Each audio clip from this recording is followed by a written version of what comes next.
Good morning, everyone. Today, I'm with my co-founder, Minh Tran, and we are going to talk about the world of VCs. So, hi, Minh. Thank you very much for giving me your time today.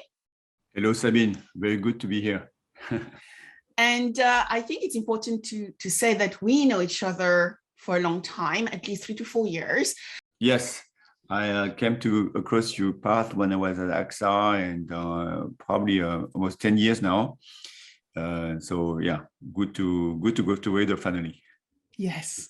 So tell us, Minh, a little bit more about you. I would love for you to share with our listener a little bit more about who you are, what you love, and what you do every day. So I'm 52 and I've been in corporate venture for 30 years in 3 different waves. First wave I was just working for a corporate that wanted to do joint venture. Second wave I worked for media corporate venture in Bertelsmann when they was doing Audible and Napster, and also for Nokia venture when they invested in PayPal. That's my second wave. And the third wave, about 10 years ago, I decided to focus on financial services. I work for a VC firm called Truffle Capital. And then I started to launch my own firm on the concept of VC as a service or CVC as a service. And I created back in 2012 AXA Venture or AXA Seed Factory. That was the first insurtech fund in France or in Europe 10 years ago. Congratulations. You have been very early on the path of corporate venturing. So tell us a little bit more about Mandalore Partners. So we work together at Alchemy Crew, where you support me with my ventures and enabling our corporates to better understand how to excel with growth ventures. But how does Mandalore Partners fit in the equation? So the name came from a planet of Star Wars because I wanted to look forward more in the future of things. And I found out that it was a good name to have because, there was a lot of stuff about modernity, globality, tech, and of course, you may know the Mandalorian, which is a Star Wars series, and so I thought it was a good name to have. Most of the corporates we work with are looking into those themes. How can I innovate in the future, not internally but externally? That's the reason why we came into the creation of Mandalore Partners. And one of your key themes, Minh, is about de-risking innovation with strategic investment. Can you give us a little bit more insight around what that means? So when you are a corporate venture, you have today 2 models, right? One is to invest in VC outside, which and that's not really corporate venture, but you have that option. And the second option is to create your own team internally. For many reasons, the model of creating an internal team in corporate venture doesn't work in the long run. In the history of corporate venture, it doesn't work after a while, and we can go deeper in that kind of subject. But so I started to, from my experience in corporate venture, I started to come with a third model, which is how to actually externalize corporate venture for sourcing, for capacity to reach out to startups with both a financial interest, but also a corporate alignment or a strategic alignment with corporates. So let's go a bit deeper around that model, which is so let's go deeper with this model, which you call VC as a service, to explain to our viewers and listeners what this means. And also, it would be great if you could help us understand why externalizing corporate venturing is important. So if you go deeper to the model of corporate ventures, there's basically, if you want to have an overview of different models, you have 4 models in this world in the 2x2 matrix. The first axis is if you have a single corporate or you have a multi-corporate, one or many. And the second axis of is you have an internal team or an external team. So let's take, for example, Total Venture from the oil and gas industry. They have a one LP and they have an internal team. So the team focuses on corporate strategy and alignment and so on. So that's the model where I think it doesn't work in the long run. You have the second model to have a one LP, but an external team. You have, for example,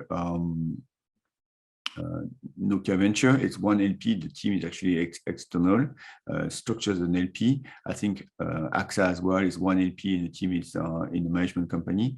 And you have multiple LP in internal team, which does not exist or doesn't work because it's hard to work with different, but they have a few people. But the model that I'm trying to have is the external team with multiple LP, and that's why we want to reach at that. And in this world, you have Touchdown Venture who's doing that, Redstone as well in Berlin, and this model seems to be a new model when you want to externalize a corporate venture, and you want to do that. Why? Because when you are a corporate venture, it's very easy or difficult to attract deals. So it's easy to attract deals because they are linked to your corporate, but it's difficult to make deals because sometimes the best growth venture in the world will go to top tier VCs like Sequoia and so on, or second tier, and then the third tier usually are corporate venture. They think it's they don't care about financial returns, which is not true, but they have this perception and they think that they just do for corporate reasons and strategic reasons. But so there's a somehow bad reputation of having a corporate venture with the same name as your corporate, and today a lot of corporate venture are thinking there are maybe a better way to attract best startups by externalizing, maybe by having a different name, sometimes the same name, so that you can reach out to a better startup and have a better discussion by just being a corporate, for being slow or not responsive, or attracting only startups that are around your main core business. For example, Bertelsmann Venture wanted to invest only in telecom, but because it's called Bertelsmann Venture, Media Venture, they only attract Media Venture, and they say, we don't want to do a Media Venture, we want to do, telecom, because telecom is the next path for the next growth innovation area for media business, and therefore we want to attract telecom startups. And obviously, if you are called Bertelsmann, you attract only a media business. And it's like Nokia for telecom, AXA for insurance, etc., etc. So I guess externalizing the model allow companies which are strong in specific industry to diversify portfolio and therefore mitigate long-term risk. I guess, diversified portfolio is what we are all after. And so your model of corporate venturing is not only about de-risking, but also allowing new models to enter the market. Am I right? Yes, you can enter the market for your core industry, but you can also reach out to new industry that can impact your industry, right? So if you're a retailer, so we discussed with a Spanish, Portuguese corporate venture called Sonae IM from Sonae Group. It's a 400 million fund. They are investing in retail and infrastructure, but as a core business. But of course, fintech, for example, could disrupt retail. And of course, they want to be more exposed to financial services. And it's very hard to attract fintech startups when your name, resonates with retail. Fascinating. So as part of your business model, Min, you actually use 4 keywords: source, invest, develop, and exit. Can you tell us what that means and how you're actually using those 4 different paths to deliver value for your LPs? Yes. So the framework I have is called SIDE. So source, invest, develop, exit. So source is basically your ability to source better than a corporate. So a corporate will source with people going to conference and so on. We use a a stronger source mechanism by combining public data like Crunchbase with product data, so corporate assignments, to crawl some data and come out with a list of startups. So it's like AI sourcing, if you want, and so that we can combine the need for private information from corporates with public information that we can call from Crunchbase. So here we will do anyway much better than just a simple analyst in the corporate world. So that's step one. Step two, we invest like a VC, so there are no difference by just analyzing it better. And sometimes for corporates we have an edge because we can see the possibility for the startup to generate value versus a corporate alignment. So we have more VC view for corporates, and if we co-invest with VC, we can have a better corporate view for VC, because we can tell the VCs, if you align with this particular corporate, you will have a better return of investment, because there's a lot of things that the corporate can do, like distribution, reinsurance sometimes, or just being a client, right? So that's why we do. We developed basically a portfolio management like any other VC, except that I do things more hands-on than VCs. I develop, build up, M&A.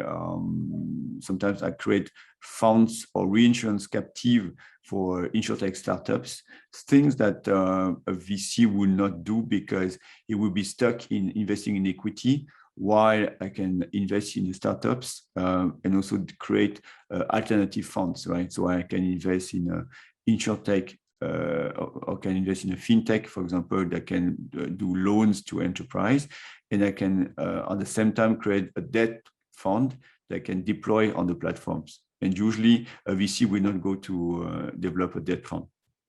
And obviously exit, because for corporation is basically an M&A action. But I use VC, and I actually use VC techniques to actually exit at some point with or without the corporate, right?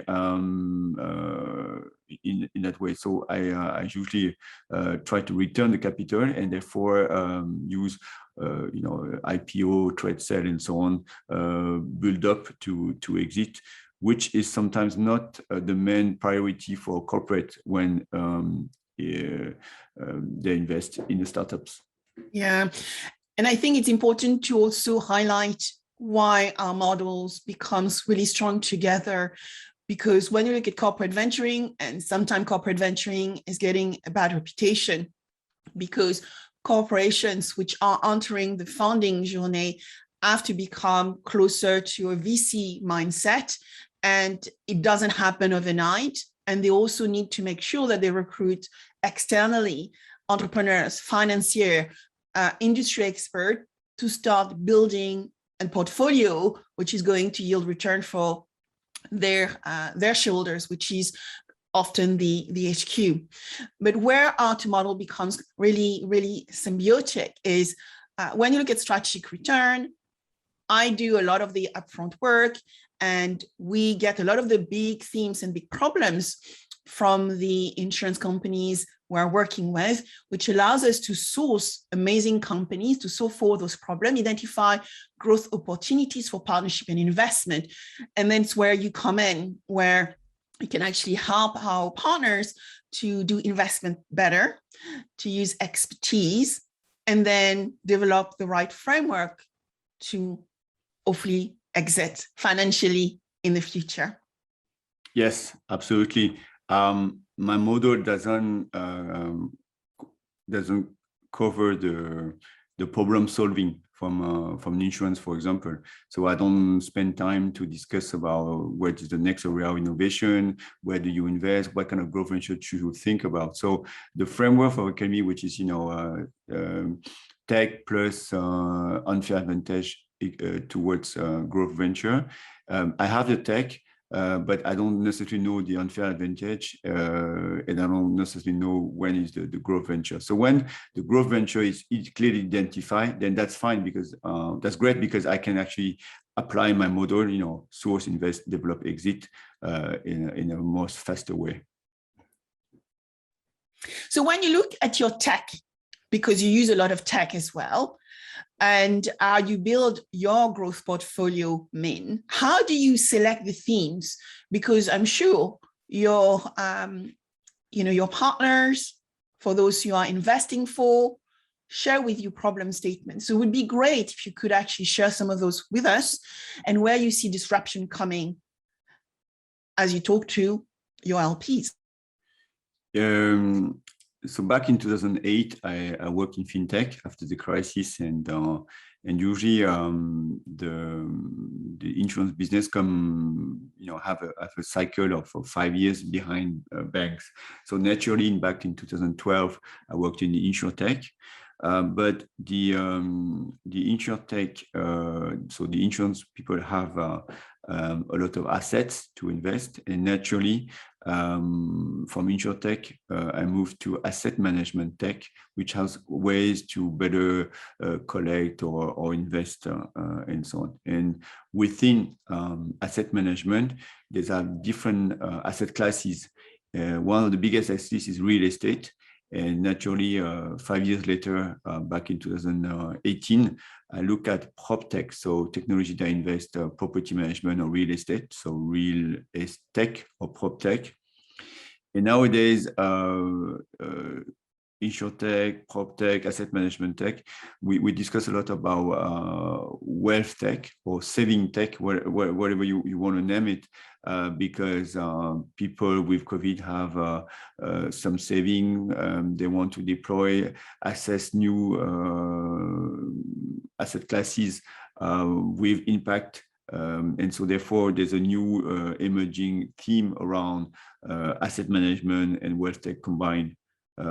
That could be named InvestTech, and also InvestTech, it's one of my themes.